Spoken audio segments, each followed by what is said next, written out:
You want to hear a weird compliment? One of the reasons I know that your company is the IT company is because we sat on the same panel, and after I went out from that panel, I had like 3 people come up to me and ask like, "Oh, did you talk to Benjamin?" Make Sweden stronger. Men är det så? Och nu dyker vi in. Du ska få berätta lite om dig själv, men jag bara hoppar in här lite. Det är rätt sjukt att ni, vad sa du, omsätter 160 miljoner. Jag är ju Tjernobyl-generationen. Kan du inte ta... Du vet, vem är du typ? Det låter inte så jävla verkligt. Du har ren desperation. Ni har inga sura kollegor. Ni bråkar aldrig och det finns inga tunga ögonblick. Nu kanske jag får skit för detta, men jag säger det är positivt. Jag håller med. Men vad brinner ni mest för? Välkommen till podden Make Sweden Stronger, och idag är det ett stort ögonblick för podden, för det är första gången jag kommer ta den på engelska, och det är en mycket, mycket speciell gäst som vi har bjudit in till det här ögonblicket, och det är Benjamin Lau på Ninepine, och jag tycker att det är en värdig gäst att ta sin engelska oskuld för. Welcome to the pod, Benjamin, and did you understand that sentence? Yes, and apologies for making you maybe semi-uncomfortable with English. I'm more uncomfortable seeing your background here, and I generally think you're a very nice person. I met you live, and you seem like a very friendly person, but you do play guitar, I can see. And are you one of those people that I tend to hate at parties and stuff like that? They bring their guitar and they start singing, and it's like, no. For fuck's sake, we just want to talk.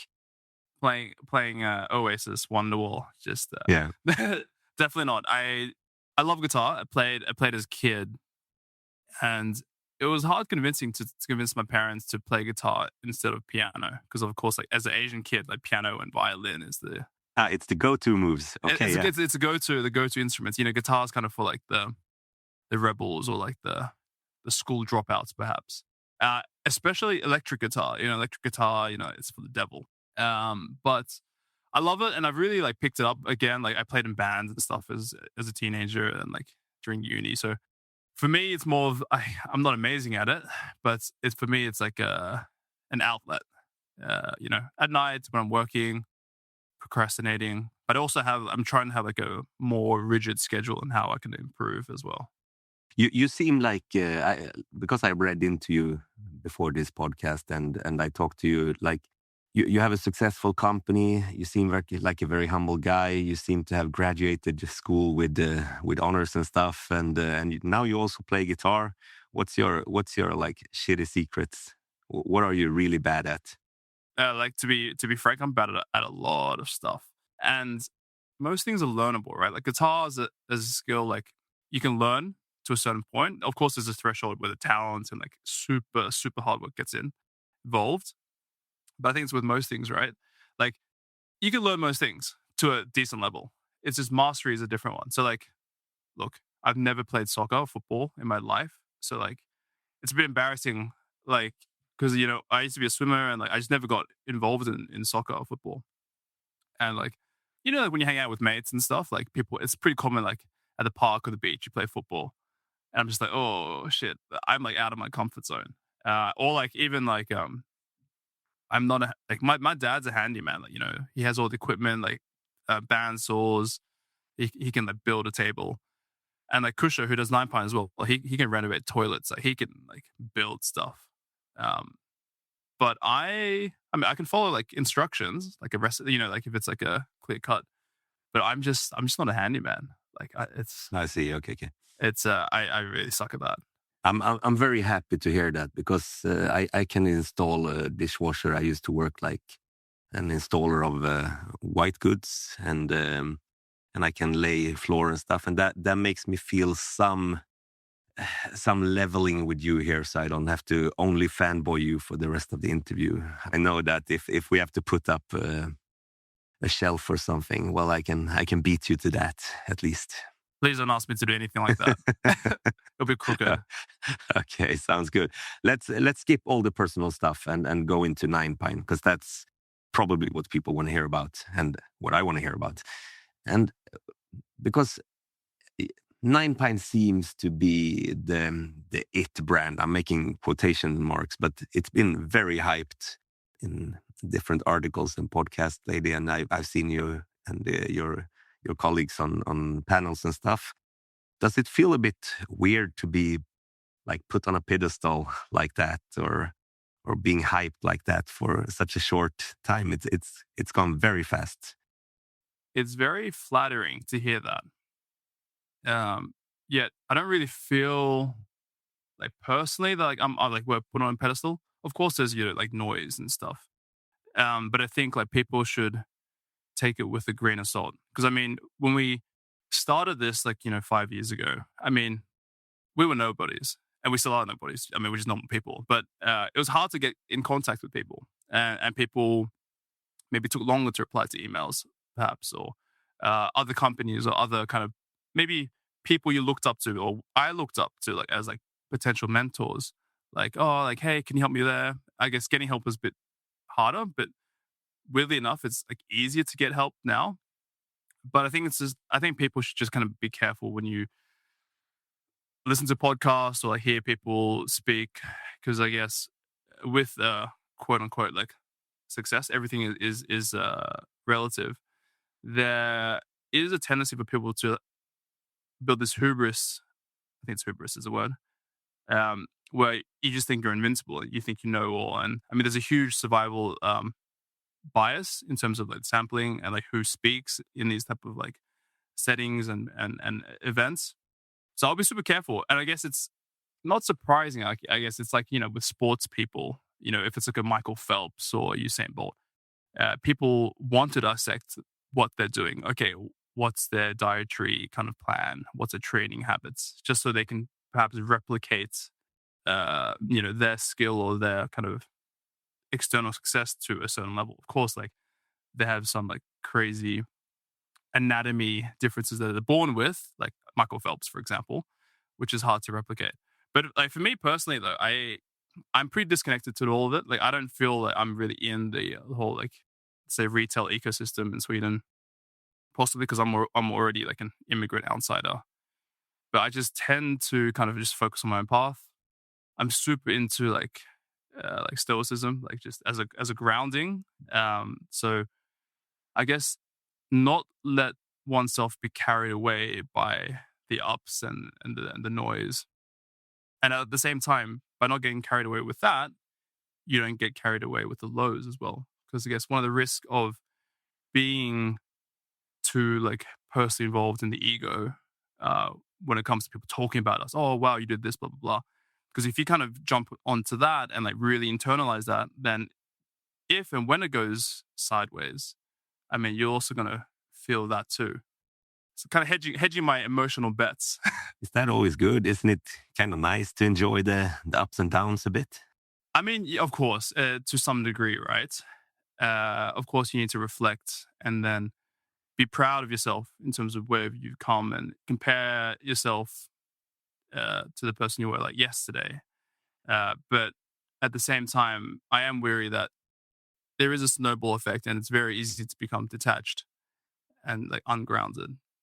But of course, you have to enjoy successes and like small wins. I'm not saying that. I'm not saying like be like boring, but I think it's being a bit more like lagom, I guess you would say. Yes, sounds right. In your head, do you think you actually? I know it's a weird question for many people, but do you think you actually had success yet, or is this just warming up? I mean, success, as I said, like it's really relative, right? And if you compare to my previous ventures, I mean, it's successful. Way more. That's why you don't hear about the other ones. I mean, Kush and I started a bunch of companies before. We tried to sell umbrellas, we tried to sell wallets, we tried to sell bags. I mean, so I guess compared to those obviously don't exist anymore. So that is successful. But I guess when you get to a position, I mean, you always talk about like in your pods and in your talks about like revenue goals and like these targets, and you speak about that quite openly on LinkedIn. And the funny thing is that when we started Ninepine, like we had this goal of like hitting this 100 million Swedish krona mark, and like we achieved that. But the goalposts just keep moving; they're always moving. So from that point, you're never feeling successful because you're always comparing it to the next person or the next company. But on a personal level, like I'm like super proud of what we've done, and going from a corporate job to, being, I guess, self-employed, and then not having any salary for like a few years, working side jobs, studying on the side to get a little help, and being able to pay myself a salary was like, back then that was success. And I still feel really proud that I can pay myself a salary. And not even that. I mean, it's like now we're supporting other people and like other people's families. And that's a huge responsibility. So from that point of view, I think it's, I'm personally proud of what we do. I once did like the calculation of how many people we support, because it's very simple to just think of your colleagues. But there's also like the logistics people who drive your stuff. How much do we pay for advertisement? How much do we pay the producers? How many people for us, it's China and Holland and Germany and Spain. How many people there do we support through our purchases and stuff like that? And then our taxes, how many people do they pay for? So it's quite a lot of people that the company actually supports. That's not your colleagues. And I think that's a cool...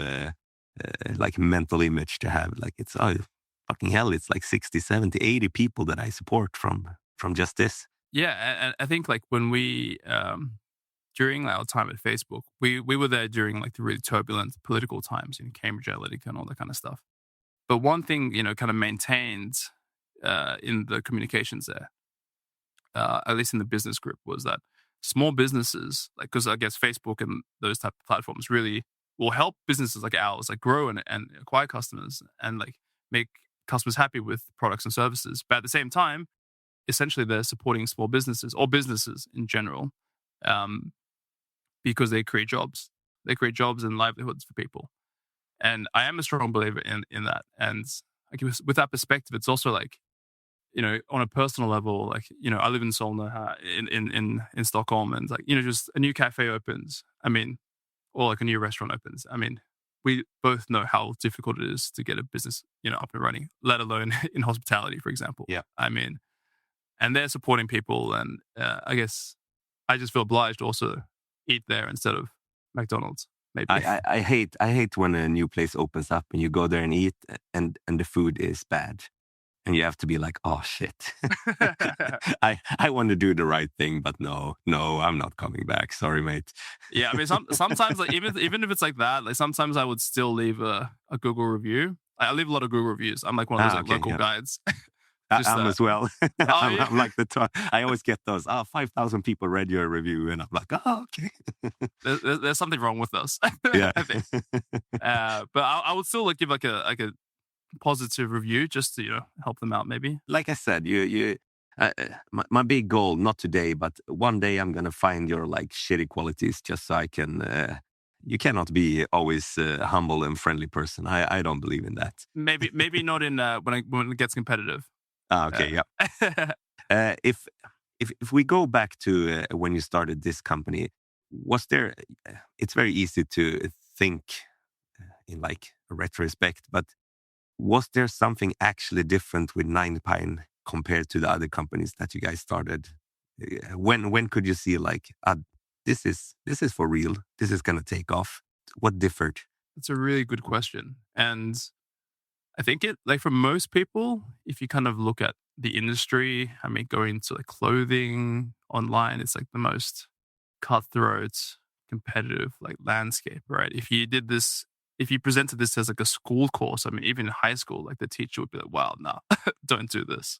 For Kush and I, when we had the privilege, it's a privilege, right? To work at a big tech company like Facebook and see how they run things. But at the same time, since we could ride on like the branding of Facebook, I mean, we could speak to many CEOs and CMOs, and as new graduates, like that's not very common, right? So that was a huge privilege. And we got to see and speak to C-levels and owners of a broad spectrum of different companies. So on one hand, we worked a lot with tech savvy companies. A lot of them were VC backed, had acquisition goals, super data driven, and really high performing teams.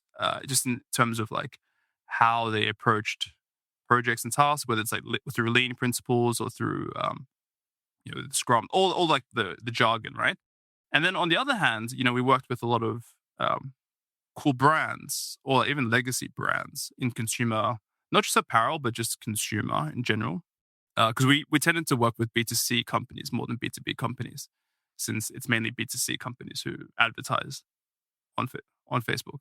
But then you saw these kind of traditional companies and like organizationally, like how slow they were, or just I think a common thing in like fashion brands, like you had like a brand team, then you had a performance team, and like it was just very like siloed. So that obviously, like on the organizational level, we saw, wow, a lot of these like tech companies had really high performing organizations. A lot of consumer companies did not have that. And then on this second node, which is like product and services, we could really see, we had like huge insights to see what verticals, whether it's consumer products or applications like that were flying, I guess had tailwinds. You could see like whether it's a male-centric brand and an eco-centric brand, women's sportswear, women's fashion. I mean, we saw it all. So having those kind of like macro perspectives and like starting business with macro tailwind, okay, choosing the right type of organization style, choosing the right type of like vertical. I think we managed to like build a, let's say, apparel company slightly differently to how many of these legacy brands started. So I guess that was probably the main thing that maybe differs us from others. I'm not saying others don't do this, but I guess we saw this really from an organizational point of view, but also like a systems and operations point of view. Have you already like considered the future here? Do you have to go into you call it silo system? Is that like once you get big enough, you have to organize? Or are you already working to like keep your processes the way you prefer them at the moment? Yeah, and that's a really huge challenge. And that's why like we talked about lean teams and having multidisciplinary like teams and people, a lot of generalists rather than specialists. That's one of the ways that we're trying to combat this. Because of course, as you said, with size, create complexity. There's people, people work in silos generally. And that's how, like, as a new start or a startup, you can compete with the incumbents, right? Because they're slow and moving, like super slow. Everything's a project with a timeline and like Gantt charts. Whereas you could just do it like now, within the next hour. Of course, it gets harder now. Like we see that because there's a lot more moving pieces. There's a lot more consequences. I mean, even our website, every single thing is like tested before it even gets shipped. So of course there are like barriers. But I think one clear way that we are like combating this, as I said, is like through the people we work with. Like for example, like shout out to Kimberly. So Kimberly works with me directly, like working with content. Like she's like project managing and spearheading our content part. And Kimberly doesn't have any background in content or marketing. But what she has and what she demonstrated in like the interviews was like, okay, she can get stuff done. She's not afraid to pick up the phone, not afraid to like negotiate, make deals. She can organize like events. I mean, she used to organize events, and that's pretty complicated, right? If you're just trying to organize like hundreds of people in one place. So like content's a piece of cake. But at the same time, like we saw like people who are specialized in like, our content, I can edit this, edit that. And that's hard because of course they come with their biases and baggage and very like super niched, right? In that too. And maybe lack the sales and negotiation skills, which is required. It's a pretty far-fetched example, but I think that demonstrates a little bit like how we see things. But have you started like having discussions like, maybe we should have a special team for that? Like have you started flirting with the thoughts, or is it still like, no, we're still at this? No, definitely still on the generalist thing. Because I guess if we zoom out a little bit, I mean, looking at how we organize the company now, like I balance the product, supply chain, and content, creative side of things. We have Kusha, who's doing like a blend of like CEO, CMO, CC, like, and then like Johannes, a lovely German who's like a superstar who joined last year, like CFO, COO, like, I mean, it's a blend. Not only because not all the different areas require like 100% focus at all times, but I guess that also gives you perspective and context on the business. You talked before about your store. I think that's like contradictory because it seems like we're a very tight team. Everyone can work here. Many people have many titles, so to speak. And then you open a store, and I understand like it's good for some perspective, but the store is there. It's like it's one thing, and it takes some time, and you have to think about it. Isn't it a bit weird to open stores? Yeah, I mean, if you asked me 5 years ago, like, Ben, you'll be opening stores, or you have a store on like the main street, or one of the main streets in Stockholm, I'd be like, you're crazy. It's definitely a calculated move. I mean, the store is a sales channel, really. I mean, so you can see it as a sales channel, but at the same time, for us, it's also a way to build legitimacy and trust. Do you really need that, you think? I know you said that before, like it's good for credibility and trust, and I understand it's profitable, but it also takes some thought. Like I would say, isn't the bottleneck for your company like the energy of you guys? Yes. So in the beginning, yes. Is it necessary? No. Is it good for the business? Yes. I mean, if you look at just the next day conversion rate or revenue per visitor uplift from having a store, it's for us, it was a huge impact. And that's what we learned from before going into the store. And that's why you invest in it. I mean, there's huge CapEx and of course time and energy, but that's what's really important about having a great store manager. Like our store was managed by Sandra, and Sandra has been like there from the very beginning, even before the build. And she is amazing what she does in organizing the people or organizing the store. And that's why you need to find really excellent store managers. Really hard to find. And, you know, with our kind of expansion plans, that's one of the most difficult parts of the expansion. Of course, you have to negotiate with the real estate agents. You find an architect and they can build and stuff. But it's really on the store manager who can really take on the stuff with like people, scheduling, merchandising. And I mean, we've been told by like many people who've done this similar journey is that you have to find these store managers because they're the ones who will make it less of a headache for you if it's running smoothly. So personally, I guess I'm at the store quite often, but I'm very hands off, I guess, from the day-to-day operations of the store. But is there a plan to have like lots of stores? Is that going to be one of the ways of pushing product, not just gain credibility? Absolutely. So like, of course, it's just, for us, it's been a capacity issue. And I guess one of our like values internally is like focus on impact, which we've completely stolen from a previous job. And it's always like the opportunity cost of time. And until now, we're really exploring, you know, the offline retail, wholesale kind of world through different experiments in different markets. We have different experiments with different setups all over the world right now, just to see what works for us as a brand and how to manage it. Because I guess... Can you give us like one example of one of those experiments? Just to understand what it is. Yeah, exactly. So like Sweden is just one example, right? So we're online with our own channel, and then we have one store. In another market, let's just say Norway, I guess 30 days ago, we started working with wholesalers, very select wholesalers. Some have multiple stores and some have just like boutiques. Because like in Norway, it's pretty spread out in these different cities. And when we look at our heat maps, right, we see where the customers are. Yeah, so Oslo, maybe, not Oslo, sorry. Norway is more than Oslo. I think for most Swedes, Norway is Oslo. Well, maybe Bergen, but yeah, they have Bergen, two places. Yeah, exactly. Exactly. I won't comment on that. No, but so Norway, obviously that rollout is different. So like we don't have our own store. We have online, but we're trying a bunch of wholesalers. In a few different markets, we're looking at, okay, how about we do a combination of online, own store, plus wholesalers? Because they do work in synergy, right?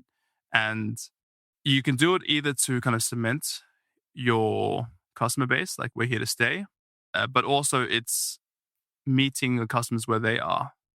And in terms of like wholesalers, or like retailers. I mean, those terms get swung around interchangeably, but it's like, okay, do you go for the high end ones? Do you go for the more approachable ones, the ones that are in every shopping mall? There are all the different challenges, and since we do it like market by market, there's no like effect really. Like the wholesalers we have in, let's just say, Belgium, I mean, that has zero impact on the people in Sweden, for example, because they have no idea anyway. So we can do this in pretty isolated tests, or like the ones in New Zealand or Australia. Maybe for the Australian ones, we go and do the shopping malls, for example. I don't know. But so we're definitely seeing this as like a fun playing field to play around. How come like you spend your energy doing these tests? Don't you still have so much to do in the e-commerce side? Couldn't you like spend energy there for 5 years? How come you diversify at all? I mean, there's many risks, right, of being dependent on just your own e-commerce. But as I said, like there are so many different lifts. I mean, You only had the company for 5 years. I know it's big, it's growing very fast, but do you already have to risk minimize? Yeah, I mean, you got to start somewhere, because like it's all about like small little initiatives. After a few years, you know, like they compound, right? The effect. And look, we are focusing on e-commerce because, as I said, like you can do wholesale and resale as pure. Some people just approach it purely as a sales channel for revenue. That's maybe 30% for us.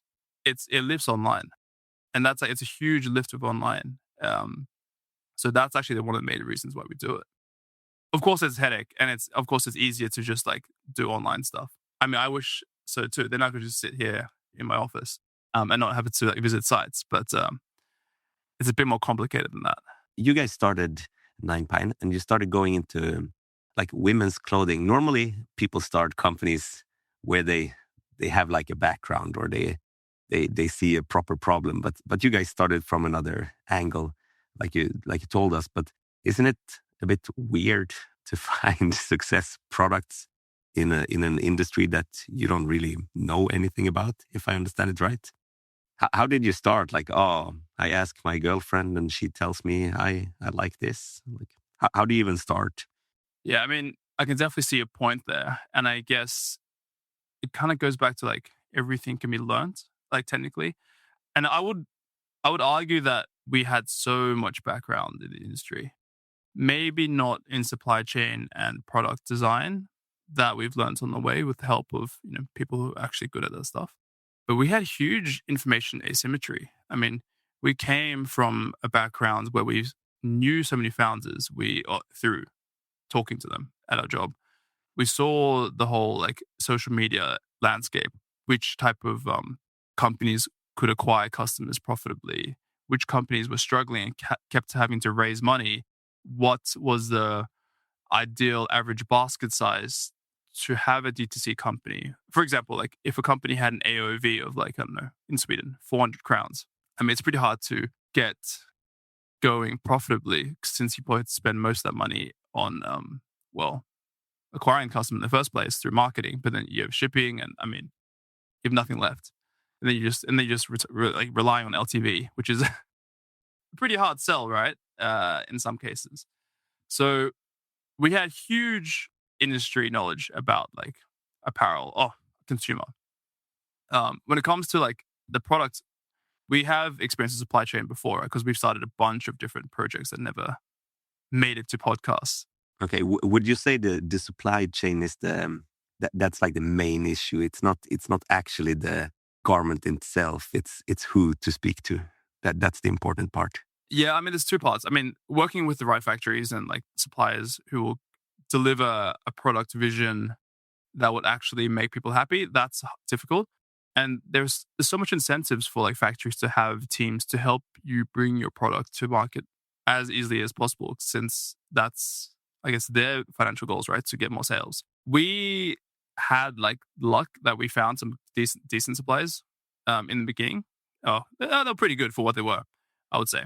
But I will say that a lot of it was really like approaching the apparel thing from a problem solution point of view, as opposed to a design point of view. Like in my opinion, like a lot of like just like fashion. I don't consider ourselves as a fashion brand, but like clothing brands do come from a maybe bit more creative aesthetic top-down approach first. And I guess we are the opposite, right? We're bottoms up. Okay, what are the problems that are unresolved, underserved, and the incumbents aren't even like providing them? In the beginning, we actually started in sportswear. Obviously, it was a very, very trending vertical pre-COVID. And in sportswear, of course, you had these incumbents. You had the major sports brands, and you had all the new digital brands that we hear of in Sweden as well. But many of them, again, were like aesthetic first. And then it wasn't that they weren't comfortable, but they were missing like features. So funnily enough, like, our team in the Nordics at Facebook, like everyone was pretty fit, and like we all had like a weekly CrossFit class. Half the team were CrossFitters, and CrossFitters, are very particular with their gear, right? Or as you would know, right?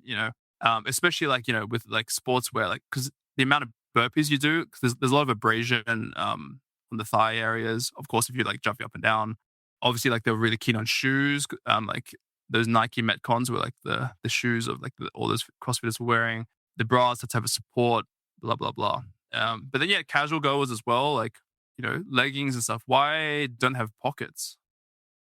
And I'm like, I don't know why. Like, I mean, some like maybe like 5% of the assortment had pockets. Or, man, like these pants keep falling down at the waist when I'm like, I know, doing jumps. I would prefer something that's maybe not leggings all the time.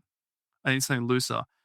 And we heard these problems. We kind of like used our design thinking principles. We did a course in design thinking back in the day, and that's still to our day, like the way we design products, by empathizing, like getting data and then like prototyping. And we saw all these problems and like figuring out how to solve them. The pockets one, obviously, okay, how can we get pockets on like tights without them looking super obvious and sporty so the phone doesn't fall out? How do we make these tights not fall down? And that was actually I tried so many different things. It's like, okay, I'm going into like product now, but like, I love it. But like for like, imagine leggings, right? Like we don't sell many leggings anymore, but like with leggings, like falling down, like is like one of the biggest issues. And a lot of like yoga brands, we're not so active, like in CrossFit, they would have waistbands that were just relying on the stretch of the fabric itself, and they don't have like this top elastic. And that's comfortable, but if you don't have the extra support, then they can fall down if you're doing like some, box jumps and stuff. So I'm trying to throw in these gym references since you are a gym guy. Yeah. No, but I love it. And I especially love that everything else you say, it's so like, we have this process, we do it like this. And then when we talk about the product, it's so concrete. It's like, pockets, waistband. And I love that. It's great. Yeah. It shows that everything starts with something very simple, and then you just have to make it big. Make it big, but also like there's so many design challenges, right? I mean, you obviously know, like if you're selling like to air bikes, for example, like of course, like you have there's different pros and cons of each one, not just price, but in features, right? Like when we talked about when I was buying an assault bike or I was looking at the Echo bike, but like with the waistband, like if you have this elastic on top of the waistband across the whole bottom, then it can be quite uncomfortable, especially around the belly. But you kind of need it. So like I was like, okay, then how about we do a hybrid of like parts of the waistband doesn't have this, some parts has it enough so it can support and hug over the waist on the side, so it does stay up, but at least in the front it's comfortable. So like really small like innovations like that. Like the big brands weren't doing that. Like the big brands, they kind of did either or, like full elastic, no elastic. So I was kind of like, whoa, why aren't they? Maybe they just didn't have like any like priorities internally to really like break down these problems. That's a very specific one. Yeah, but I love it. Are you still involved in product design, or it's my main thing?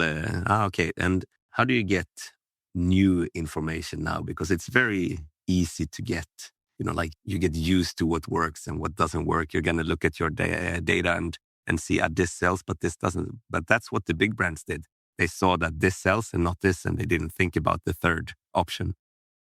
How do you keep the third option open and still get that info? Yeah, I think that's a really difficult one. So the product thing is like what I mainly focus my time on these days. And it gets harder as you grow because I guess you have the current customers who have like their own wants and needs. They want like upsells. They're asking us for like this category, that category. But at the same time, as you said, like, yeah, what are these kind of left field, maybe perhaps more innovative things? Because you can't always ask people what they want, right? We all know that because then they'll ask for cheaper, maybe. So look, I do follow fashion trends. Like I'm not fashion like ignorant. It's not my main thing.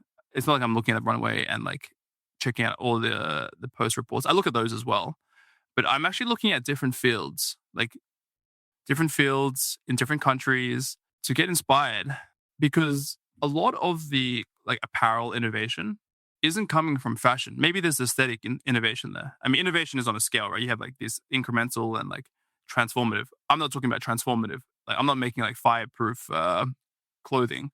But there's a lot of innovation in terms of like in utility wear. So whether it's like in outdoor wear or if it's in extreme sports, builders. If you think about like in building, I guess you guys probably at the warehouse also wear like steel cap boots. Yeah, right? Of course. Yep. I mean, that's the innovation. I'm not saying we're doing steel cap boots, but I mean, that is like a utility driven innovation. Of course, like it's not very common that people are lifting heavy stuff and need steel cap boots, but there are things in terms of weather or in heat or cold. Of course, like if you look at ski wear, of course, there's a lot of innovation in terms of like features. In the summer wear or like the warm weather like clothing. I mean, look at the Australian lifeguards. I mean, they're sitting out in the sun all day. I'm sure they've thought about like how to like optimize their clothing for that while protecting themselves from sun. So like there's a bunch of different like non-fashion areas that I definitely look to kind of stay sharp and be inspired by. A weird question maybe, but do you ever think about becoming a leader? You guys are still a small company in terms of people employed, but it's growing and probably it's going to ramp up. You know, like there's some levels where you have to hire a lot of people because they have to do certain things.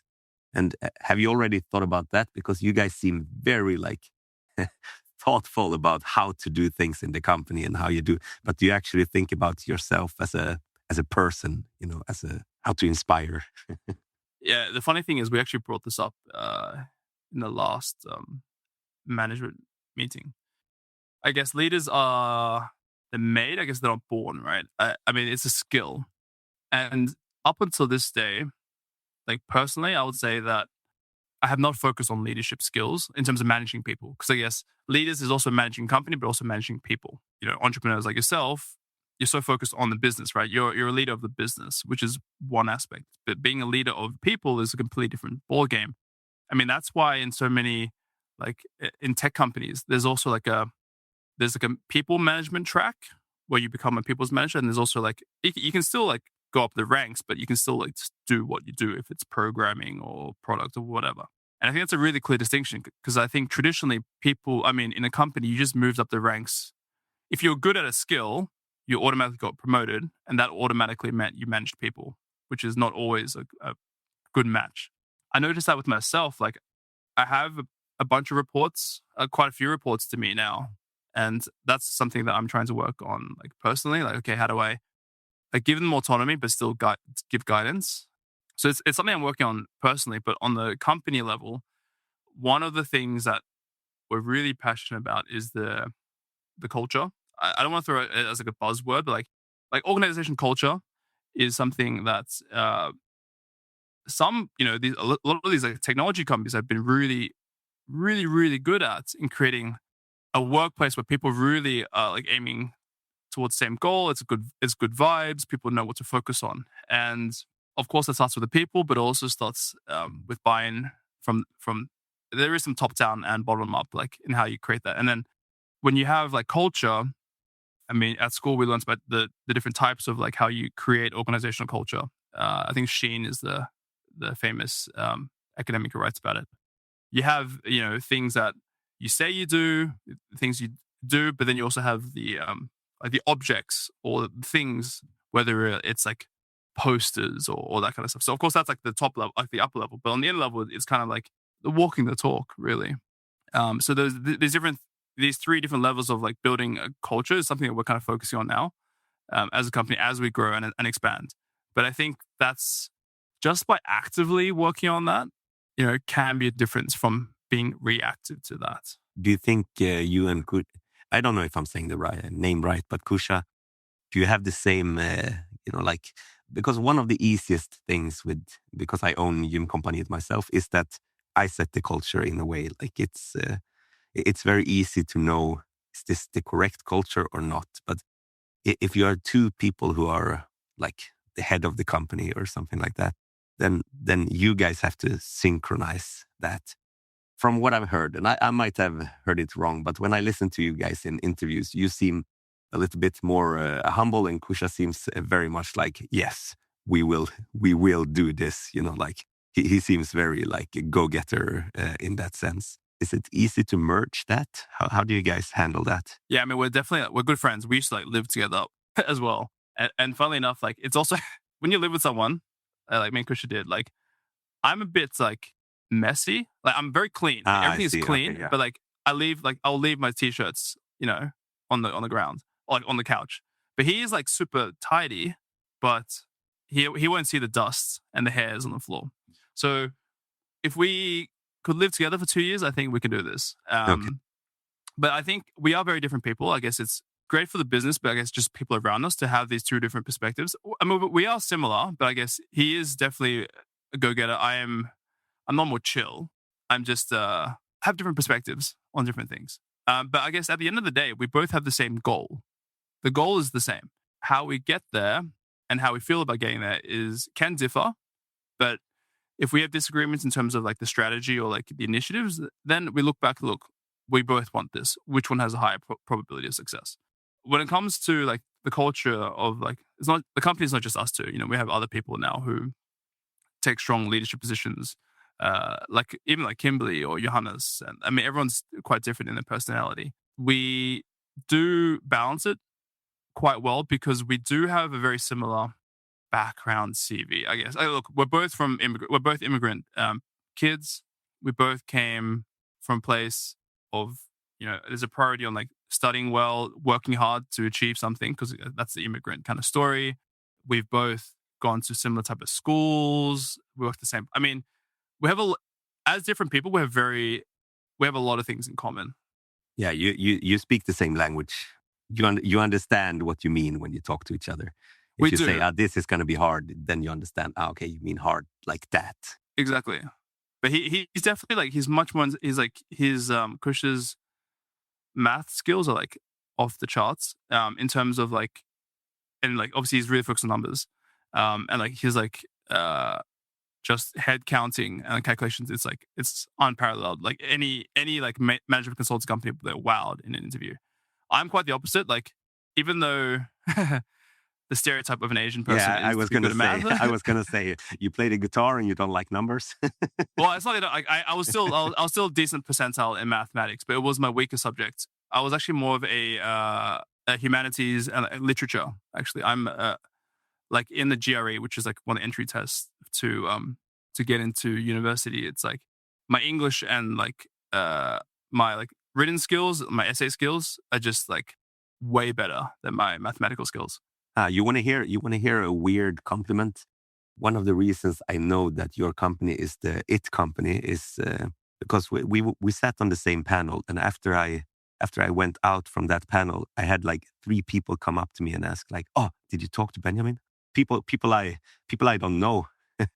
So instead of saying hello to me, they came up to me and go like, "Oh, did you talk to Benjamin?" So that was the main focus of their evening, to ask that question. That was kind of funny. That's not the compliment. The compliment is that during that night, I think I had I don't know how many people, but quite a few people who also talked with me, and they because you were the only one who spoke English that evening, and they all went like, it felt like I could speak English. I listened to that talk, and I didn't think about that interview being in English. Like it felt like Swedish to me. So I think when you say you're good in language, I think you can also like communicate in English. It's one way to be able to like write correctly, but it's one way to actually communicate. so that people feel included in the communication. It's not my compliment. I'm giving it to you from like 5 other people who told me that. Oh, that means a lot. I mean, that's cool to hear, to impact someone, I guess, on that level. I guess that's one of the best things in life is how you impact people.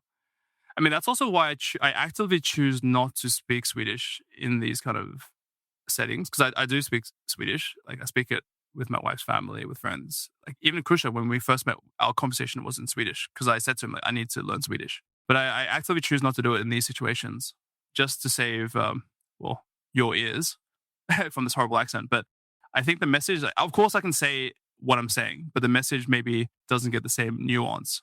Exactly. I may, like in English, for every word I can choose maybe 5 or 6 different words. In Swedish, I'll just know the one.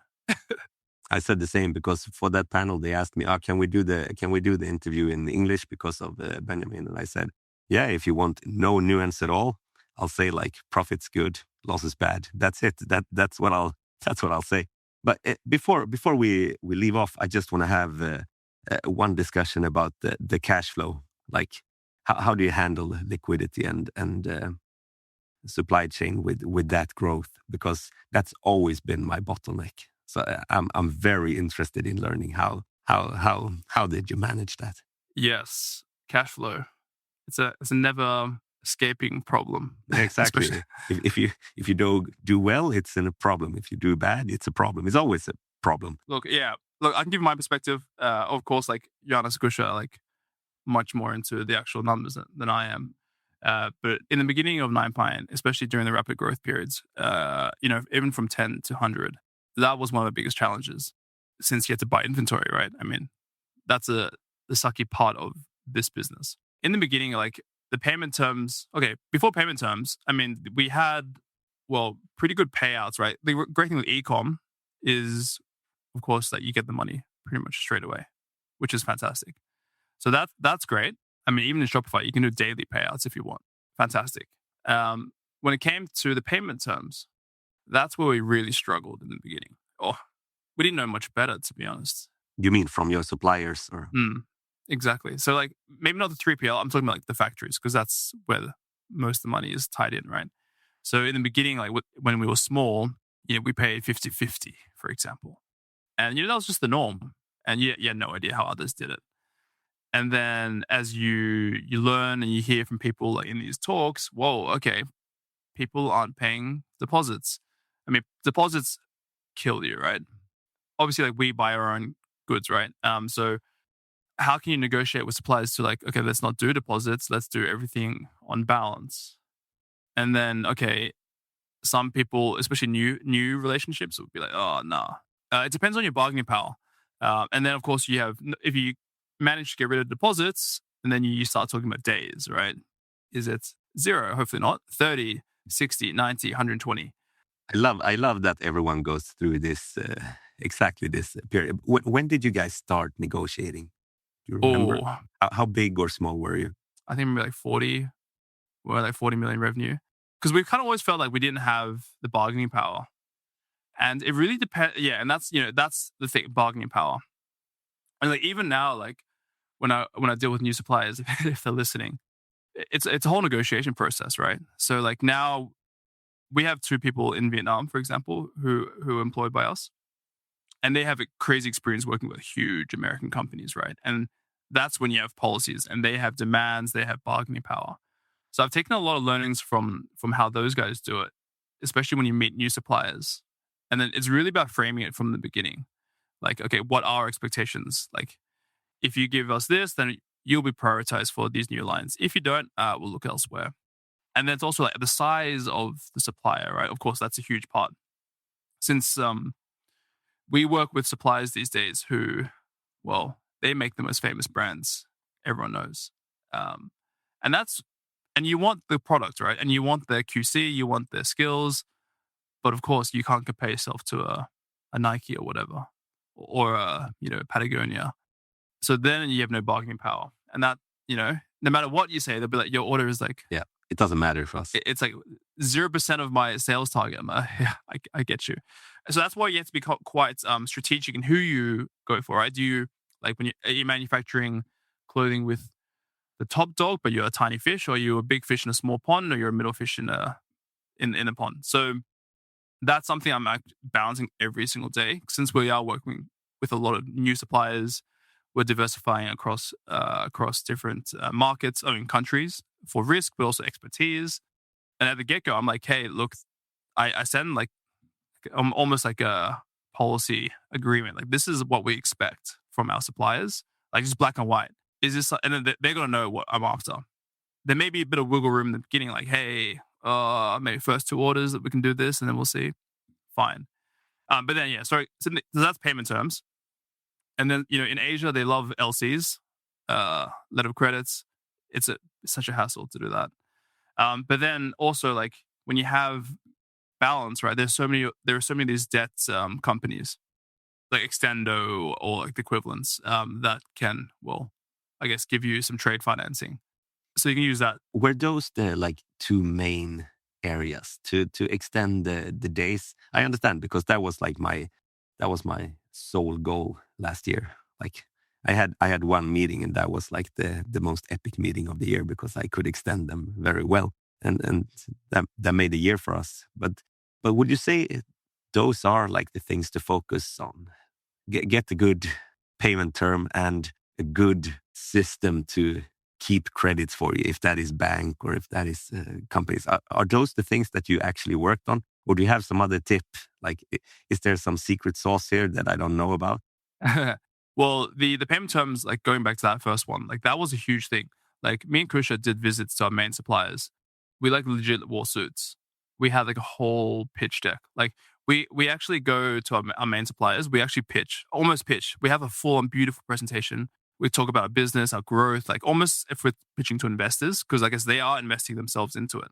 And 9 times out of 10, after they come out of this pitch, they're like, whoa, no brand has ever done this to us. I mean, imagine yourself, you're sitting in Vietnam, as if the Nike CEO comes to you and pitches, you need to invest in Nike. So they get this wow treatment, and we treat this really seriously. And we do this kind of pitch to every new supplier, so they really understand how we work. Get their buy-in to why, like, you want to, like, this is a rocket ship. You can either be part of it, play the game, or we'll find your competitor. Essentially, quite thorough there. So, like, that was huge. I mean, that was a huge impact on our business. And of course, like the extenders and credit facilities is something like you should have as backup. But I guess the other thing is just being on the cost side. This doesn't help with inventory, but like, we're just generally, like, you have to be inventory. Everybody speaks about inventory. Like of course you have to sell stuff. With the sell stuff, but like it'd be just frugal. Like, I think the opportunity cost of time, opportunity cost of dollar. I think what we saw, especially when you have like VC backed companies, like especially in tech, like Johannes comes from a tech background, and they were like super VC funded. And when you have like funding, I mean, you have pretty inefficient spend, right? People are just spending on parties, this and that. I would say we're still extremely frugal. Maybe not like Amazon frugal. I mean, that they're known for being frugal, but we are extremely cost conscious. Extremely cost conscious through every part of the P&L, whether it's the shippings. Like, everyone knows the shipping price to every country. Essentially, we know the margins. Do we need this software, that software? Because I guess you probably understand. Like, you get pitched to by so many people, which is fine, right? We do the same thing to customers. Whether it's like they're promoting the AI agent, they're promoting some sort of headless e-com, whatever. And I think it's so, like, PR. They promise the world. Everyone promises dreams. How many DMs do you get on LinkedIn every week from these people? Quite a lot. But also emails. Like, my email has like leaked out. It's phone calls and stuff. They're just like, yeah. How do they get my number? Like, my number is not anywhere, and still they get the number. You end up on I think we end up on you end up on these like lists which get sold, which is whatever. It's part of the game. I get it. It's part of the game, and I feel bad because I know they're trying to sell, right? And I'm just like, shit, I don't need it. But like, it's so often, like, especially in the beginning of like this kind of journey, you're just like, oh wow, there's all these opportunities, because they all pitch themselves as opportunities, right?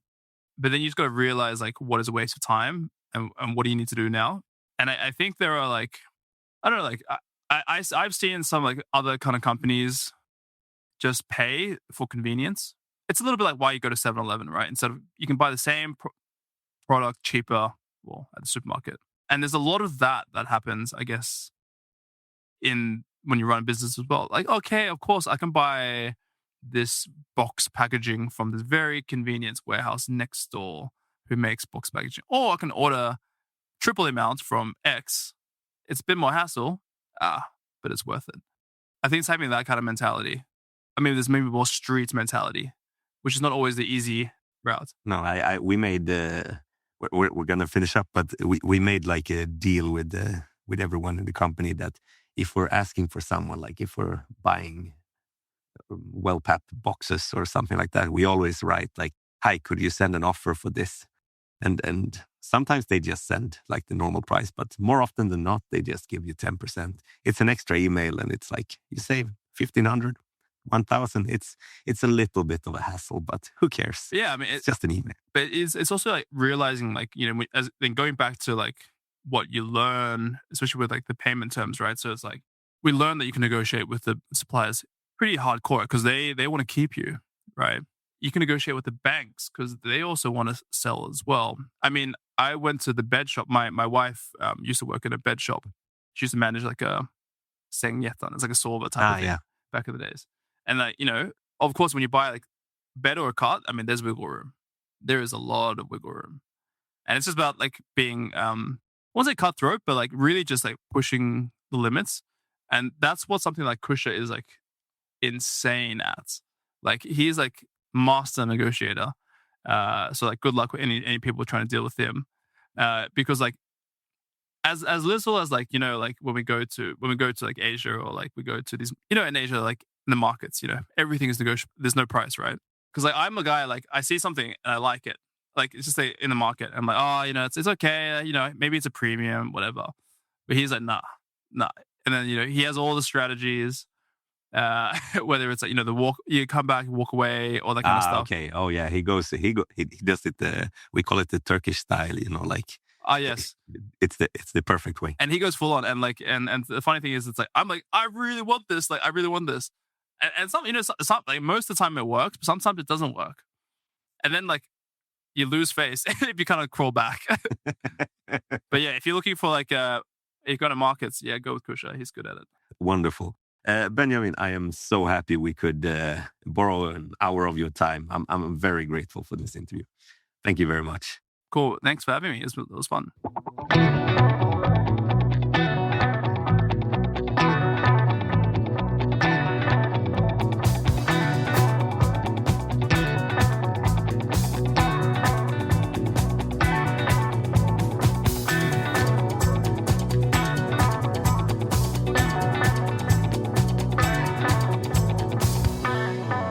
One of those people that I tend to hate at parties. They bring their guitar and they start singing. Oh, and it's like, no. For fuck's sake, we just want to talk. Playing Oasis, Wonderwall. Just yeah. definitely not.